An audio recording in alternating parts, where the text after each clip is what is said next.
Thank you. Thank you very much. Ellie, am I on? Yes. Excellent, excellent. Good morning, everyone. I can see Henry, Shirley and Martin. Good morning, Judith and Michael Gross and Dina. Good morning, Dina. And Eliane, nice to see you, and George. And Debbie Sheldon, nice to see you, Debbie. How you doing? Family Hass, I can see. Murray is on the screen as well. Good morning, Murray. And various other of our regulars. It's nice to see you all here on a Tuesday morning. Clear blue skies, freezing cold air, beautiful January environment. Could not be nicer. And this year is coming to you from Efrat in Gush Etzion, where we are, Baruch Hashem, settling in slowly and discovering a new community here and getting involved in the whole Gush Etzion scene, which is very beautiful and highly recommended. Takes you about half an hour in the mornings to get into Yerushalayim. I leave here usually about 7 o'clock in the morning, and by 7:30, 7:35, I'm already davening in a minyan in Yerushalayim, and that's my early morning schedule. Nice to see everybody here, and we're learning Sefer Bereshis.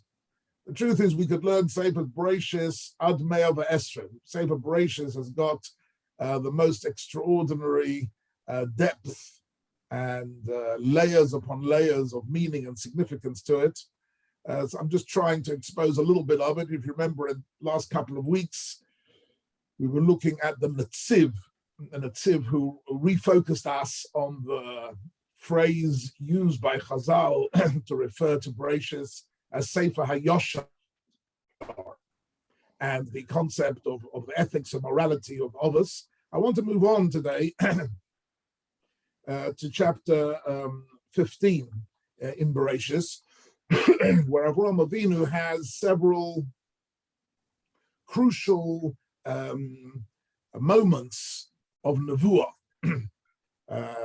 One of them is something that we mention in our Leil Seder, which we're going to be looking at. We won't get there today, but in chapter 15, Avraham Avinu is told, Kigeria Zaracha Be'eretz Lo Lahem V'Avodim V'Inu Osam Abba Me'os Shana, the original nevuah, which was, if you like, the template for the whole of Golus Mitzrayim and Yetzias Mitzrayim, is contained in one pasuk in Parshas Lech Lecha.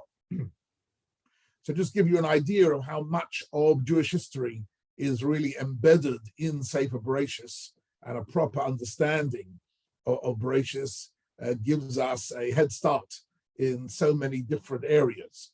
But today, I want to have a look at a piece of Chumash, just a few psukim of Avraham Avinu, which have a bearing on a very interesting word that we tend to use quite frequently without really understanding what it means, and that is the word mazel. Mazel. Who hasn't used the word mazel a million times? Mazel tov, and it's a good mazel and not a good mazel. And what really is our view on mazel and mazolos? This is quite an extensive issue. The truth is, by the end of the Shia, I think you'll understand. Sorry, I forgot to. By the end of the Shia, I think you'll understand that actually it's not such a great idea. Saying Mazel Tov is something which, if it was up to me, I would refrain from saying it. But that seems to be the general Jewish custom. And if somebody doesn't say Mazel Tov, it's considered somewhat weird. But the truth is, as we know, that Mazel actually, in a sense, is the opposite of what we generally call hashgacha. Hashgacha is the way HaKadosh Baruch Hu is involved in our lives, and our part of our emunah is the things that happen to us happen for a reason and for a purpose, and that all the events that surround us come min hashamayim. And Mazel is actually the opposite of that. Mazel, in a sense, is a concept which is rooted in a non-Jewish or non-emunah system of thought, that in a sense, everything is somewhat predestined or the function of various random forces in the world. You know, someone's got good muzzle. So what sense do we make of it? So on the other hand, we do use the word muzzle. So the origin of this discussion is in Bereshit chapter 15. And I want to have a look with you at a few psukim here and look at them through the eyes of Chazal and see what we can make of this subject. I promise you by the end of this year, I will still be wishing you Mazel Tov on the correct occasions. I won't stop saying Mazel Tov when the occasion calls for it, even though in my heart, when I say Mazel Tov, I don't really mean Mazel. I mean something else completely, but it doesn't matter. This has become a sort of a key phrase. In New York, even the Goyim say Mazel Tov. So that's the impact of Jewish slang. I hear more and more American non-Jews using the words chutzpah and Mazel Tov and various other Jewish sort of phrases, which have crept into the American, or at least the New York way of speaking.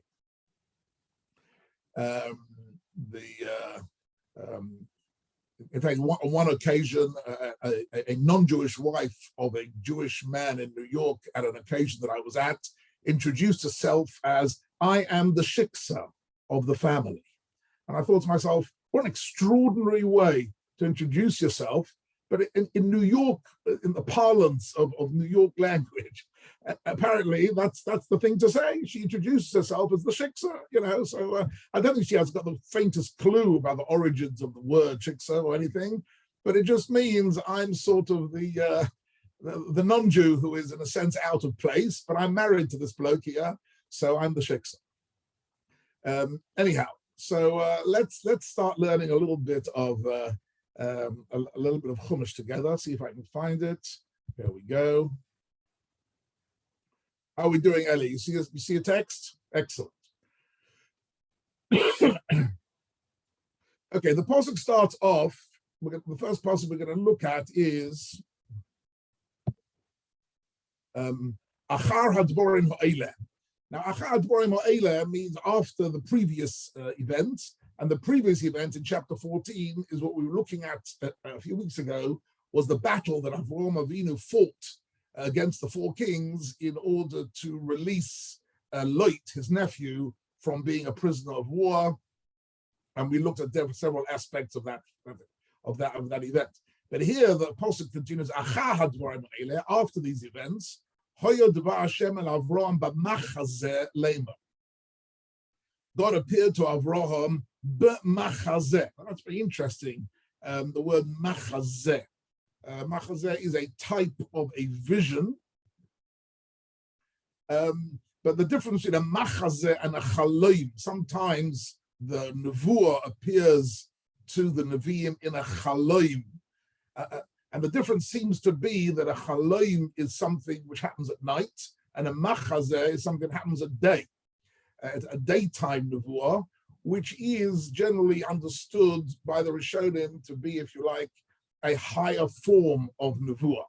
We haven't really in our shiurim gone into this subject in any great detail, but there are many of the Rishonim, notably the Rambam in the Moreh Nevuchim and the Abarbanel and the Rambam, who are very fascinated by the fact that there are lots of different, if you like, grades of nevuah. We tend to think that nevuah is prophecy, and prophecy means God is in some way communicating to a human being. That is, in general, that's absolutely true. But what is also true is that there are different layers or levels or qualities of that nevuah. Sometimes it happens in a dream. Sometimes it happens in a vision, right? The famous Haftarah of Shabbos Chazoin starts with the word Chazon Yeshayahu ben Amos. So the word Chazoin means a vision. And it's actually the same word as this word here that we're just looking at in the pasuk as machazeh. Machazeh comes from the word Chazoin. Chazoin, a vision, of events which are not happening in the physical world, but they're happening in the world of the spiritual experience of a nevuah. The Rambam is particularly interested in this whole discussion because he wants to explain how and in what sense the nevuah of Moshe Rabbeinu was of a completely different quality and a completely different experience to the nevuahs of, say, Abraham, Yitzchak, and Yaakov, and even Yeshai, Yirmiyah, and Yecheskel. All these different Nevi'im had types of nevuah, but Moshe Rabbeinu's nevuah was per el per adaber boy, the Pasuk says, right? That HaKadosh Baruch Hu appeared to Moshe Rabbeinu in some sense, difficult for us to define it exactly, but in some sense in a textual way. Whereas the difference in appearing to Moshe Rabbeinu as a textual, literal nevuah, as opposed to the machazeh and the chazoyin, which is more of a visual, a vision of some sort. In modern language, the difference between the two is a little bit the difference between the left-hand side of the brain and the right-hand side of the brain. Right, the left-hand side of the brain works in terms of text and structure and concept and analysis and science.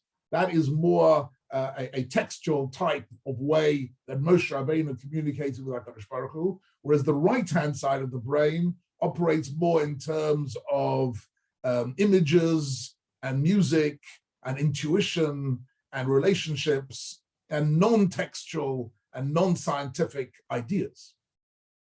So in a sense, I'm just using that as a moshel. The late Rabbi Jonathan Sachs, my good friend, who I still think about very often, was very interested in this distinction between left and right-hand sides of the brain, and he used it quite frequently. Some of you might be familiar with his book, The Great Partnership. If you haven't read his book, The Great Partnership, read it. It's a required reading, I think, for every thinking Jew in our generation. A beautiful book on so many different levels. And what is the Great Partnership? The Great Partnership is, in fact, Torah and Science.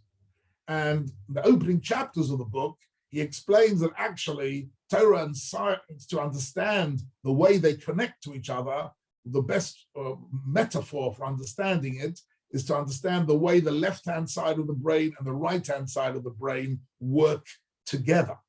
In other words, science analyzes this world and reduces it to formula and concepts and the practical analysis of what the world is composed of. But the Torah gives us purpose and meaning and spirituality and a completely different message. And the partnership is what's important. Why am I mentioning all this? Because of this word in Bereshis chapter 15, Pasuk 1, which is B'machazeh. B'machazeh, Avraham Avinu has a vision from HaKadosh Baruch Hu, and interestingly, the first thing that happens in his vision is that HaKadosh Baruch Hu says to him, Al tira Avraham onochi mogein loch. Do not be afraid. And of course, whenever in the Torah we find HaKadosh Baruch Hu telling somebody, do not be afraid, the obvious implication is that he was afraid. And he was afraid. Right? And Al Tira means I'm appearing to you now in order to calm down your fears. Do not be afraid. I am a shield to you. Where do we use this phrase in our davening? And he offers, ladies and gentlemen, where do we use this phrase in our tefillah? Yes, every Shemona Esrei starts with the word Baruch Atah Hashem, Mogein Avraham. Mogein Avraham. Mogein Avraham. Where does Mogein Avraham come from? Bereshis chapter 15, Pasuk 1, Anochi Mogein Loch. That's where this concept of Mogein Avraham comes from. The shield the protection of Avraham. And therefore we are evoking in our tefillos, the first thing we evoke in our tefillos is this promise that HaKadosh Baruch Hu gives to Avraham, which we're going to see in a few minutes in these psukim. This is one of the most magnificent promises, which is in a sense, the rock foundation of the whole future of the Jewish people, is all contained in this Onochi Mogein Loch, this protection of HaKadosh Baruch Hu, turns out to be the protection which creates, in a sense, the Netzach Yisrael, the indestructibility of the Jewish people, is because we are surrounded by this Mogein, this protection of HaKadosh Baruch Hu, which in different generations takes on different shapes and forms. But despite everything that has happened, the Klal Yisrael have had to endure over the ages, Onochi Mogen Loch, I am preserving your eternal strength and existence. And he goes on to say, S'charecha harbe ma'od, right? The last three words here. S'charecha harbe ma'od. Your reward is immense. So Avraham Avinu is being assured about something, right? He's scared, he's concerned about something, and he's given this promise of Mogein Avraham. Actually, I'd just like to mention something very beautiful that I saw in the writings of the Sfas Emes. Sfas Emes was one of the Gedolei Hasidus. He was the Gera Rebbe who really launched Gera Hasidus into being one of the biggest groups of Hasidim in the world. In the late 1800s, I think he lived still into the 1900s, if I'm not mistaken, the Sfas Emes. And here he says something very beautiful. He says, what is it? What should you have in mind when you say Baruch Atah Hashem Mogein Avraham? He says Mogein Avraham seems to mean that we're asking HaKadosh Baruch Hu to protect Avraham Avinu. But Avraham Avinu doesn't need our protection. We don't need to daven. HaKadosh Baruch Hu has promised him that he's protected. And Avraham Avinu is already in Olam HaEmes a few thousand years. What does it mean, Mogen Avraham? So this is an interesting thought. Sadly, generally speaking, we tend to daven without much reflection of the words that we're using. But Mogen Avraham is a very powerful phrase with extremely interesting levels of meaning to it. So the Sfas Emes adds on his interpretation. And he says as follows. He says, Avraham Avinu had tremendous strength, spiritual strength and spiritual qualities, right? And those spiritual qualities and strengths and spiritual understanding and emunah is something which he, as one of the Ovos, he was able to leave as a legacy to all future generations. And this means that in some sense, in our neshama, says the Sfas Emes, we have a legacy from Avraham Avinu. He's given us that legacy to be able to live a life of emunah, and in addition to which, to have a love for the land of Israel. Interestingly, he emphasizes, the Sfas Emes emphasizes, that from the Pasuk Lech Lecha, we see that Avraham Avinu gives up everything in order to come and live in the land of Israel, and our whole claim to the land of Israel derives from Avraham Avinu. Avraham Avinu is the one who gets the promise, right? Kumis halech ba'aretz, kilecha etnena, right? That the land will be yours. V'chol azarecha etein es haaretz hazois. All our promises, the first promises of the land of Israel, all come from Sefer Bereshis and Avraham Avinu. Says the Sfas Emes, Mogen Avraham is not asking HaKadosh Baruch Hu to protect Avraham Avinu, but is asking HaKadosh Baruch Hu to protect that spark of Avraham Avinu, which is in the neshama of every Jewish man and woman, that spark should be protected.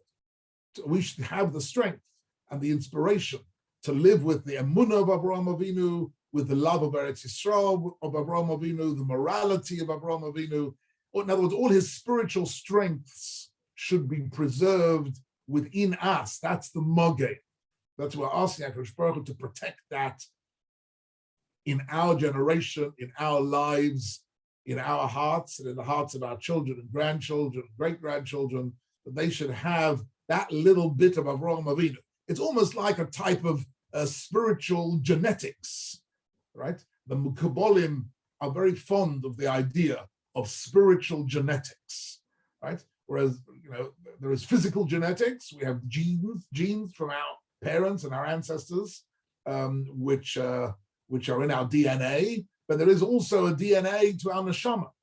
And the neshama has within it, the primary DNA is from the ovos and the imahos, that they have somehow bequeathed to us all their spiritual strengths. And Mogen Avraham is a tefillah to protect and to develop those spiritual strengths within us. Okay, so this is Anochi Mogen Loch.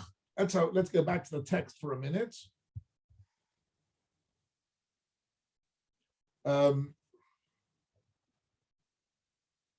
Let's have a look at Rashi for a moment, just on the question of why did Avraham need a special nevuah to calm his fears? What was he actually afraid of?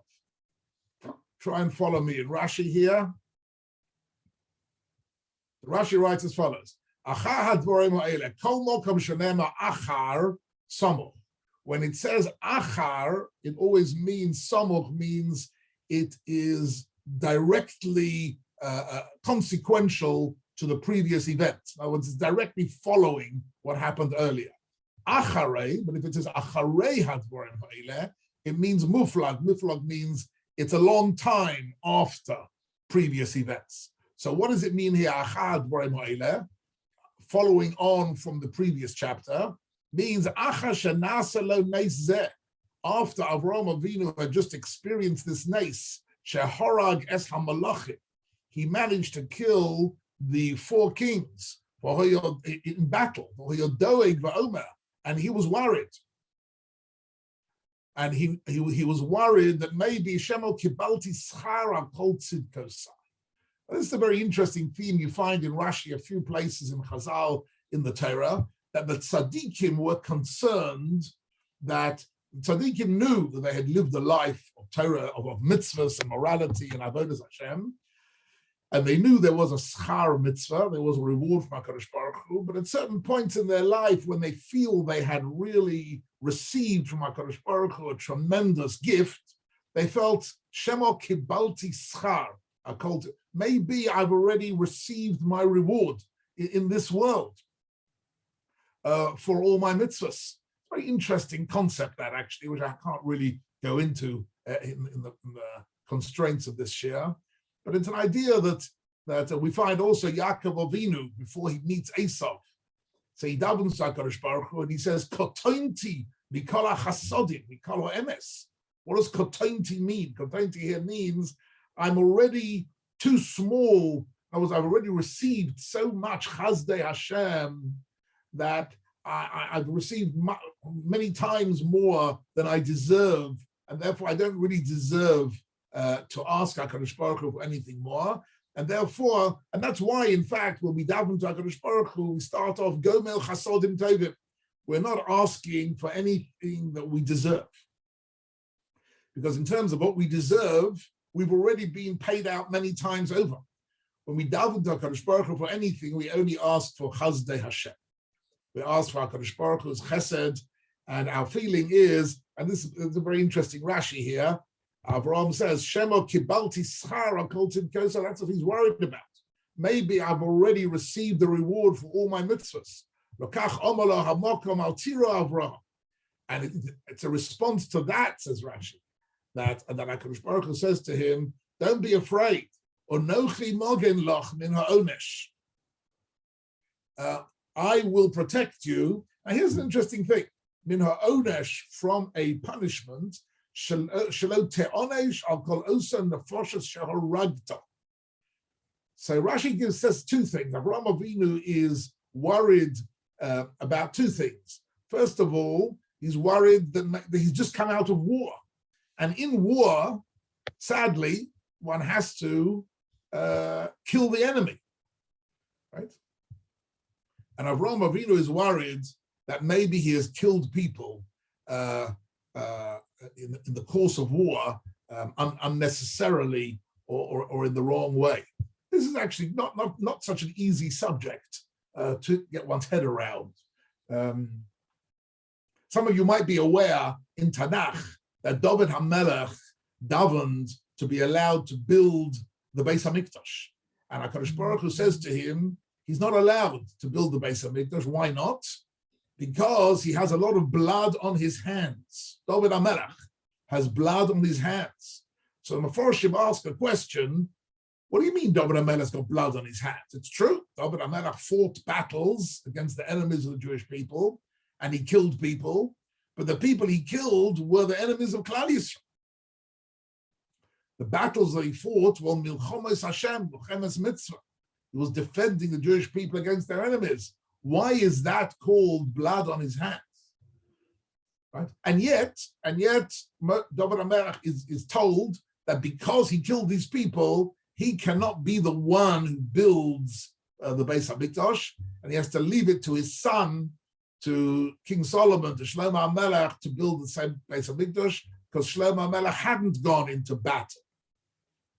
So you see here an interesting thing, that even though the battle was a just war, and even though it was the right thing to do, nevertheless, having killed people in battle is considered to be spiritually a dangerous and a negative act. Although I must tell you, many of the Mefarshim also add to this. The Radak, for example, my ancestor, writes in his commentary on the Tanakh. He says that actually, of course, the people that David killed who were threatening the Jewish people is those battles he was certainly justified in doing, and it was the right thing to do. But he says when you get into battle, that inevitably there is always people who are innocent bystanders who get caught up in the battle. There is, I'm not sure, there's a word for it in English, sort of the damage, which is, in a sense, the unintentional damage of a battle. Collateral damage. The collateral damage in a war. So collateral damage is sort of a polite technical term, but it means that people lose their lives simply because they're in the wrong place at the wrong time when an armed confrontation is taking place, of which they are not part of it at all. They're innocent bystanders. So that's what the Radak says. The Radak says, of course, David HaMelech killing people who are threatening the lives of the Jewish people, that's a mitzvah. That's not blood on his hands. But the collateral damage of every war is something which is disastrous. And it is, but at the same time, it's pretty much inevitable, right? No battle is fought surgically that you only hit exactly the person who is the threat. That's not the nature of war, sadly. We know that, sadly, in the land of Israel as well. That collateral damage is a big problem. Anyhow, so here, that's pshat here in Rashi. Rashi says to Avraham Avinu, don't Al Tira Avraham, you've just fought a battle, and in the course of this battle, many people have been killed, most of them justly, but maybe some of them unjustly.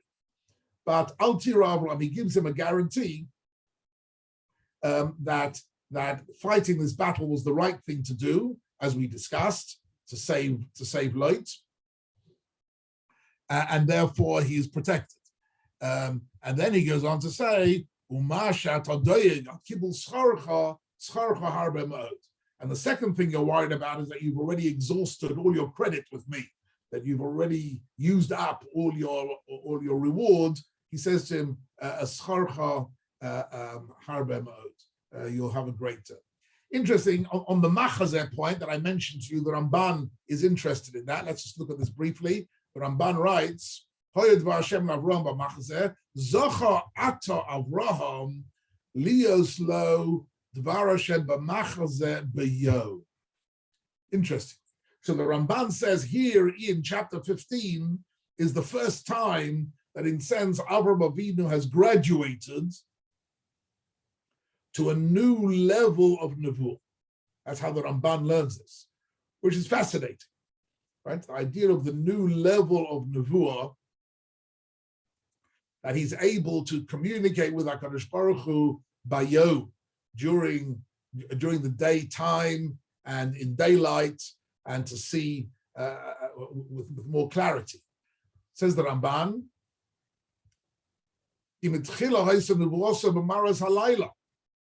right? Because in the beginning, HaKadosh Baruch Hu communicates with Avraham Avinu at night. The tam hoyo dvar Hashem al Avraham b'machzeh katam b'chol ha'om ro'im es hakolos v'sodom leyod eichein. Look at this Ramban. Sometimes the Ramban really connects ideas in a very beautiful way. What does it mean that Avraham Avinu saw HaKadosh Baruch Hu in a vision? So he says a vision is clarity. And he brings a pasuk from this week's Parsha. You see, Parsha Shavua is connected to everything, right? So this week's Parsha is Parshas Yisro. Incidentally, my Bar Mitzvah Sedra, but Yisro is important for lots of other reasons as well. Not only because it's my Bar Mitzvah Sedra, but because it's my Bar Mitzvah Sedra, it's extra specially important to me. I think everybody who's laid his Bar Mitzvah Sedra sort of knows it word perfect for the rest of their life. It's somehow ingrained within you. And often also other family members have heard the training of a Bar Mitzvah Sedra so often that all the brothers and sisters and everybody in the family could learn the Parsha perfectly. So Parshas Yisro was my Parsha many years ago. And so in the Parshas Yisro, it's got this very strange phrase, at Har Sinai. The phrase is, V'chol ha'om ro'im es hakolos. What does it mean, ro'im es hakolos? It's a bit of a mixed sentence. Ro'im means to see, and kolos means to hear the sound, right? So ro'im es hakolos, says the Ramban here, means it's a type of a nevuah, where you can see, so to speak, the presence of HaKadosh Baruch Hu with absolute clarity, and at the same time, you hear a verbal message. And that is the essence of what prophecy actually means. And at Har Sinai, the whole of Klal Yisrael were elevated to a level of ro'im es hakolos, to see that which is really only heard. The seeing and the hearing in some way gets blended in with one another in the experience of nevuah.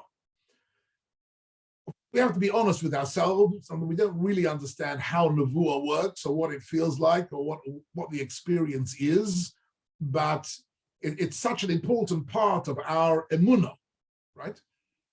Our whole concept of emunah, where we speak about, maybe I'll just speak about this just for a minute, because it's relevant here. We often use the word emunah, that a person has emunah and the importance of having emunah and teaching emunah to our children and our grandchildren, and our chinuch for emunah. And people tend to think that emunah means a belief in God. And of course, that's true. Kita Aleph is to believe in the existence of God. But there are lots of goyim who believe in the existence of God as well. The real critical issue of emunah is, over and above believing in the existence of God, is to believe in the concept of what we normally call Torah min hashamayim, which means that HaKadosh Baruch Hu communicated with mankind. That is the main point on which our emunah is unique, right? And the difference of the people with emunah and without emunah isn't whether or not they believe in God, it's whether they believe in the nevuah process, the concept of communicating, that God communicated the divine, the Ratzon Hashem, the divine ideas to Moshe Rabbeinu, to Avraham, Yitzchak, and Yaakov. This idea is at the heart of our emunah. So if, for example, you look at the 13 animamim principles of the Rambam, which he used to sketch out what the elements of Emunah are, you'll see that they're really divided into three groups. The first group are all about the existence of God, the oneness of God, the infinity of God, etc. But the second group of Ani Ma'amins are all about Torah min hashamayim, that the Nevuah of Moshe Rabbeinu was unequaled, right? And that all the Nevi'im, the Nevi'ei Emes recorded in the Tanakh, had a genuine Nevuah and received the Dvar Hashem with clarity and without any aberrations, right? And the third group of Ani Ma'amins are all about Hashgacha Pratis, the idea that HaKadosh Baruch Hu is involved in our lives and reward and punishment, and what we normally call accountability, our accountability to HaKadosh Baruch Hu. But I'm interested now in the middle one. The middle one is the idea of Nevuah, the concept that there is a possibility that a human being can hear with clarity the Devar Hashem. That was something which it lies at the heart of what we call Emunah, Torah min hashamayim. The truth is, as we all know, we live in a world where there are Orthodox Jews and there are also Jews who are Reform and conservative. The dividing line between Orthodoxy on the one hand and Reform conservative Jews on the other hand is not whether we believe in God. They also believe in God. I've read several books by Reform and conservative authors which are full of Yirat Shamayim and closeness to God and spirituality and tefillah and all the crucial ideas of spiritual life, living with God, are contained also in Reform and conservative Jewish thinking. The difference between Orthodoxy on the one hand and Reform and conservative on the other hand is Torah min hashamayim, is whether they believe that actually we heard from HaKadosh Baruch Hu the halachas of how to live, that there is Shabbos and there is Kashrus and there's Bris Milah and there's Nida and all the different aspects of halacha and Torah min hashamayim. That's the difference. That is the real difference. Excuse me one second, I have to close the door here for 1 minute.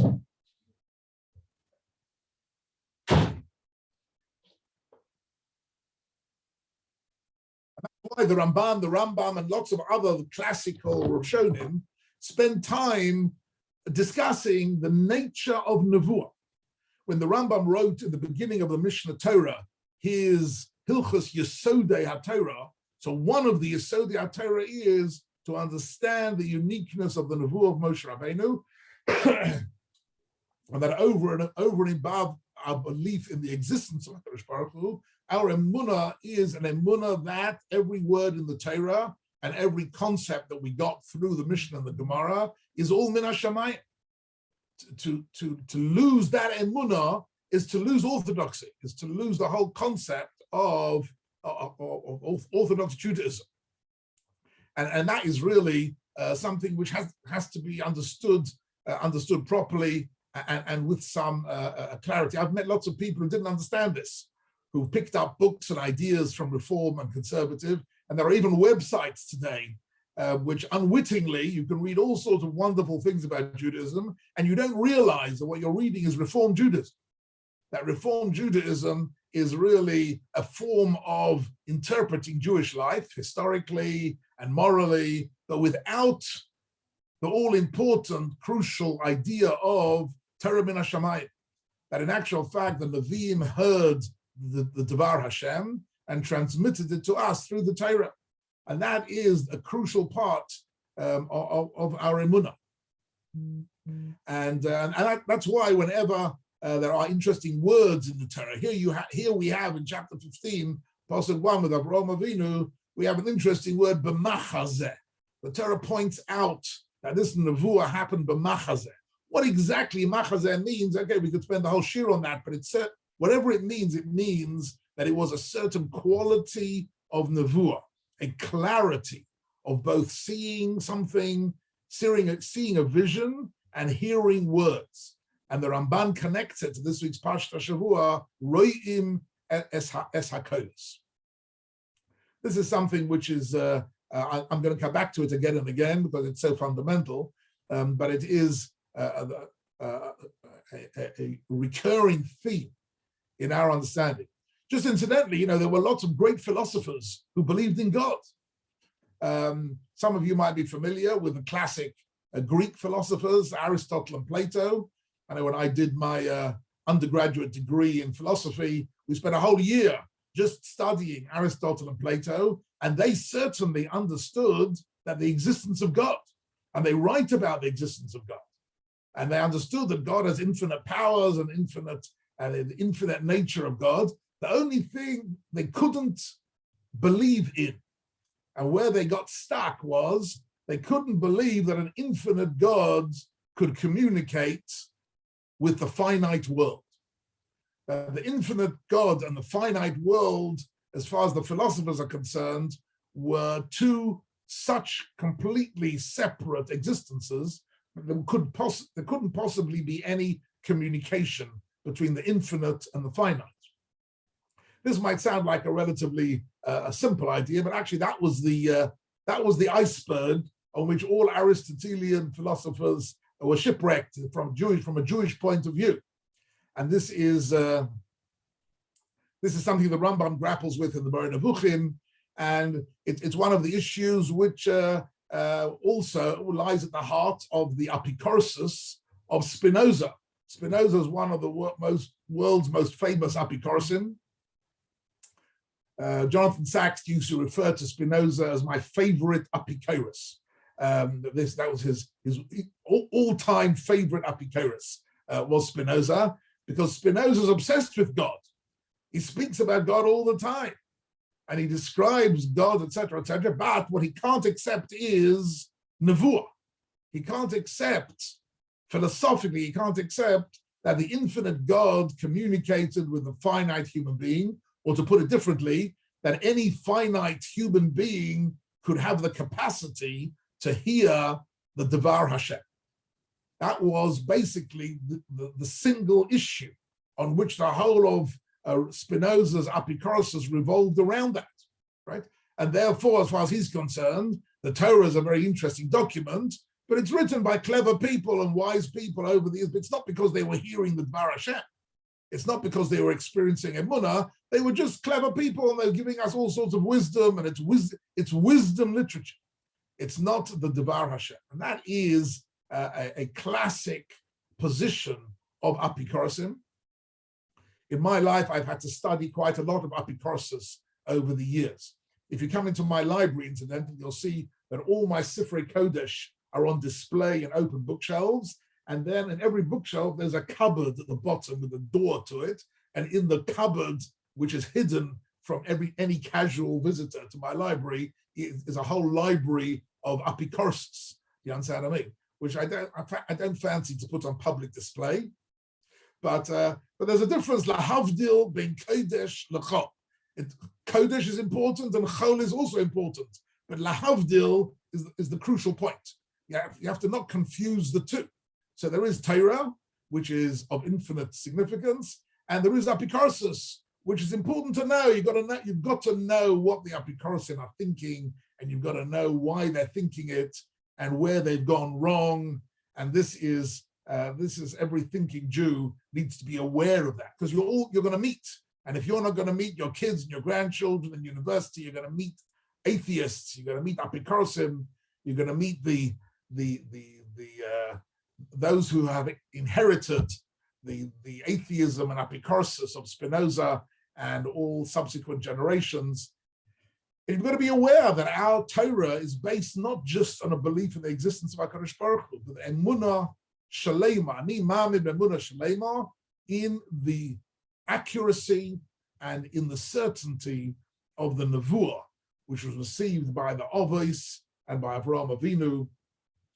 And that's why here, and in lots of other places as well, when the Torah goes out of its way to tell us something about the nature of the nevuah,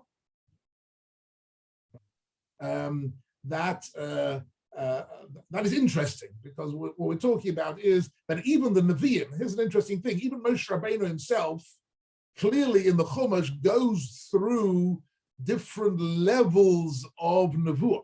In other words, at the burning bush, for example, when he saw the burning bush and a Malach Elokim calls to him from out of the burning bush and speaks to him, so the Mefarshim say that is a relatively low level of nevuah, where he hears not the Dvar Hashem, but he hears through a malach.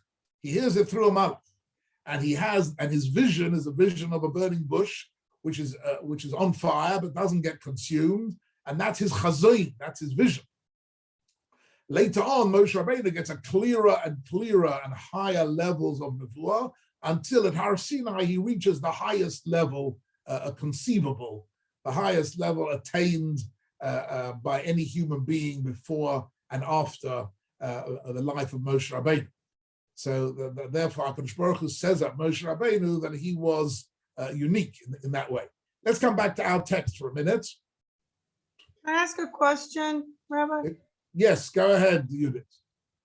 Just on a very simple level, what if you believe in the omnipotence of God and his holy power and ability, why wouldn't they be able to accept the fact that Hashem has the ability to communicate with us? He's okay. It's a good question. It's a good question. It's not anything to do with any limitations on the powers of HaKadosh Baruch Hu. Their belief is not based on the limitations of the power of HaKadosh Baruch Hu. It's based on the limitations of human beings. That they don't believe that a human being has the facility to receive a communication from the infinite. I'm not going to go into it more than that, but you're right. It's got nothing to do with the infinite nature of HaKadosh Baruch Hu. It's got to do with us. They don't believe that the human being can receive, can hear, right? And in actual fact, if you look at the Midrashim on this week's Parsha about Har Sinai, right, which was a moment that the whole of Klal Yisrael were elevated temporarily for one moment to a level of Nevi'im. Every man, woman in Klal Yisrael for one moment was elevated to a level of Nevuah and able to hear directly the first two of the 10 commandments, right? So Chazal say, when they heard the Gemara in Shabbos Peches, and in other places, says that when Klal Yisrael heard Anochi Hashem Elokecha, they momentarily died. Their neshama left their guf, because it was an experience they could not cope with.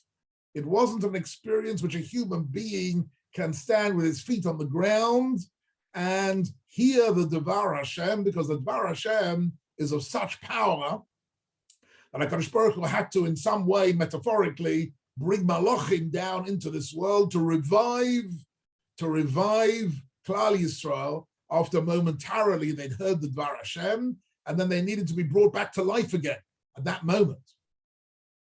And there, in other words, Chazal also acknowledged the fact that Nevuah, you have to be somebody of remarkable inner strength and ability to still remain human and remain sane and remain functional and hear the Dvar Hashem. That's not a simple matter. That's not something which can happen unless one is incredibly prepared for it. And 99.9% of mankind aren't. So coming back to your question, Judith, the philosophers don't believe that it's a limitation in God's power. God, of course, could communicate with us. It's just that if he would communicate with us, it would destroy us. We'd be blown away. That's why he needed to filter. So through Moshe Rabbeinu, yes? Okay, so, and that's in fact what happens in this week's Parsha. They hear the first two commandments, and according to Chazal, both times in hearing these commandments, they're completely destroyed by it. In other words, they are elevated by it, but it's too much, right? And then they turn to Moshe Rabbeinu and they say, Daber ata imanu v'nishma, v'al yedaber Elokim imanu pen nomus. If a God speaks to us anymore, we're going to be finished. Please, you be the intermediary to tell us what HaKadosh Baruch Hu wants from us, right? But the first two commandments, they heard directly from HaKadosh Baruch Hu. But you know, there is a famous... Spinoza couldn't accept Moshe Rabbeinu's position, like he couldn't.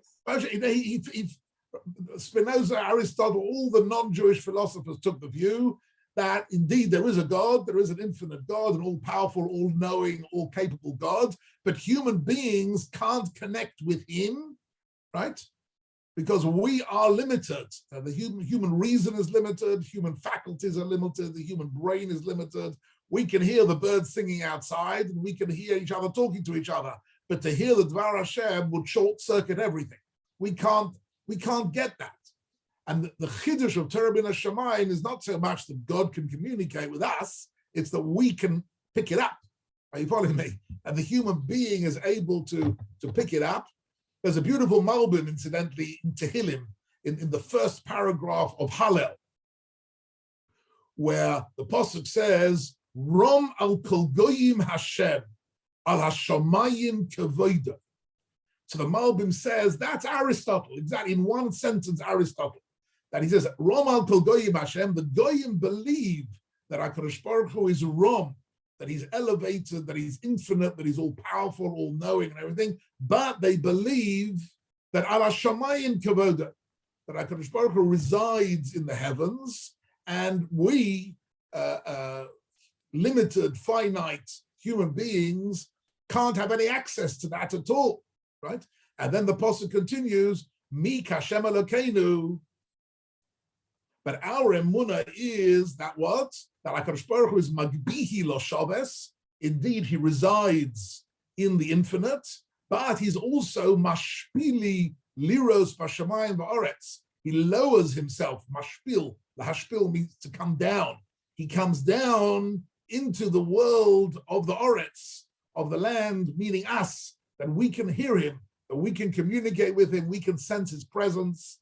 But this is the concept of nevuah is really something which was, in a sense, the main iceberg on which all these philosophers sunk from a Torah point of view. They couldn't accept the concept that mankind and HaKadosh Baruch Hu could have any real connection.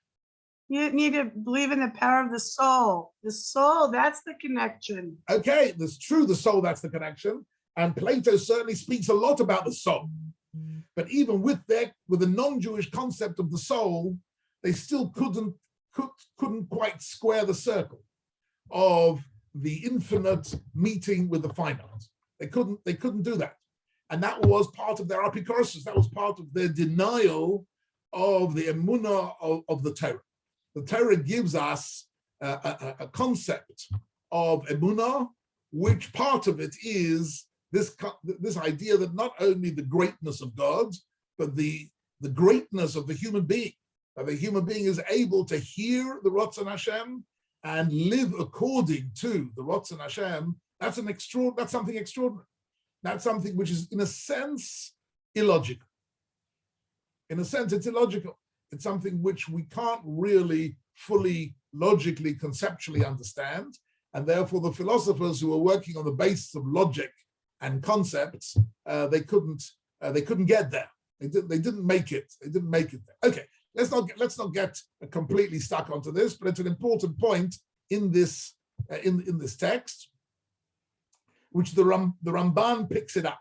Right? He says, look at this. Avraham Avinu gets his nevuah by day, and even then he says, and his experience was similar to B'chol Amros HaKolos, and then the Ramban adds, as he sometimes does, V'sodom leyodei chein. Anybody know what yodei chein means? Okay, so Sodom means a secret. And anyone know what Yodea Chayin is? So Chayin is a code word. Yodea Chayin is a code word in the writings of the Ramban and other of the Rishonim. And Chayin is Chet Nun, which means Chochmat HaNistar. Chochmat HaNistar means the wisdom of that which is hidden. Right? Nistar. Nistar means hidden. Chochmas HaNistar is actually the code word for what we call Kabbalah. Kabbalah is referred to as Yodei Chaim. Yodei Chaim means those people who've been initiated into the world of Kabbalah will understand this better. But I got news for you. None of us here, to the best of my knowledge, are initiated into the world of Kabbalah, and therefore I think it's going to, we're not going to be able to understand it completely, but the Yodei Chayin is an important code word to know about.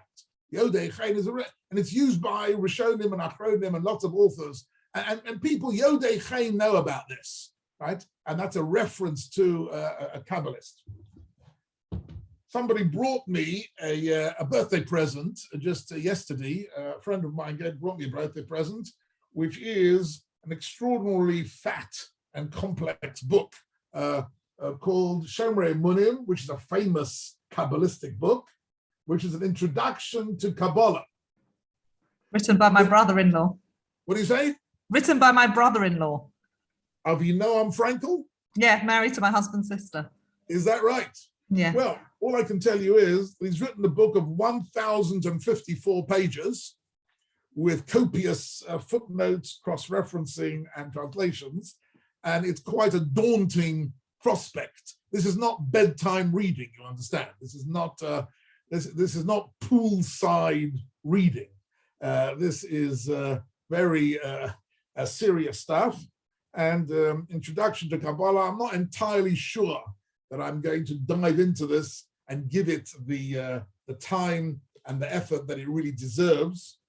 And I'm not sure that even after I've read it, I'll be much the wiser.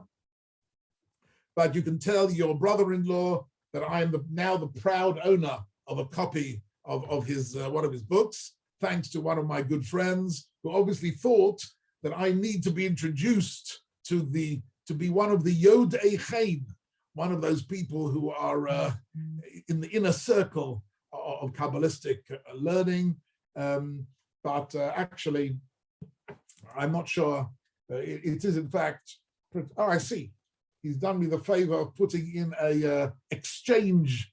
In the event that I don't particularly fancy this book, I can go back to the Merchas Sfarim and exchange it for something else. I have to make a decision whether I want to do that or not. But such is the nature of birthday presents. Maybe he's trying to tell me something. I don't know. Maybe my friend here has given me this book, trying to tell me something that I need to move on into become one of the Yodei Chaim. Anyhow, here we have the Ramban. Let's just do another couple of minutes here before we finish. The Ramban is giving us this idea that Machazeh is an important stage in the Nevuah. And here I have also the Sforno, when he says Scharcha harbe ma'od. So the Scharcha takes this idea a little bit further. He says, Scharcha, your reward, Avraham. Lo dai shelo ismata zuchiyasecha b'shvil ma shehitzalticha. Not only have you not lost your merits because I saved you out of danger, but on the contrary, you also have a reward for what you've done. There's a reward for what you've done. That you engaged in chesed to light, v'zulosa, and others. Who are the others? The other people are hatzil gezuli miyad oshka, that you saved the victims from the aggressors. So basically, Avraham Avinu here, the Sforno understands that this Nevuah is about Avraham Avinu being reassured that having gone into battle, it's true there might have been collateral damage, and it's true that it was not a simple matter to go into battle, but you did it for the right reasons, for the right purposes. You saved the victims from the aggressors, and therefore Scharcha harbe ma'od. And therefore you did the right thing, and that's not considered to be a blot on your record, and your schar is still completely intact. Anyway, I can see we've come to the end of our hour, and I didn't actually manage to get to the muzzle. Didn't manage to get to the muzzle, so that'll be, please God, next week. We'll be looking more closely. You can do a bit of homework, Rabbi Sai. Why in heaven's name do we wish each other mazel tov? Basically, mazel tov means good luck. I'm not sure that that's really, that luck is of the essence when we're talking about our lives and what we wish each other. But for some reason, mazel tov has become the default blessing that we give each other. But we'll know more about this, please God, next week. We'll take this a little bit further. in the meantime, I'd like to wish you all the very best. And I say I've just celebrated my birthday this week, and not an ordinary birthday either. This week is my 70th, and family got together and we celebrated. Some of you have already had that pleasure. Some of you are millions of miles away from the 70th. I mean, to some of you, the 70th birthday sounds like a doddering old-aged pensioner. That's what I used to think when I was 20 as well. I thought people who were 70 were like really finished. But Baruch Hashem, I can tell you all that, thank God, Chazdei Hashem, 70 years old, feeling 70 is the new 50 is what somebody told me. So that's what I'm sticking to. I'm sticking to, ladies and gentlemen. Mazal tov, mazal tov. Baruch Tia, thank you very, very much. 70 years young, not 70 years old. 70 years young, you're absolutely right. Very young. You're absolutely right. עד 100 כמו 20.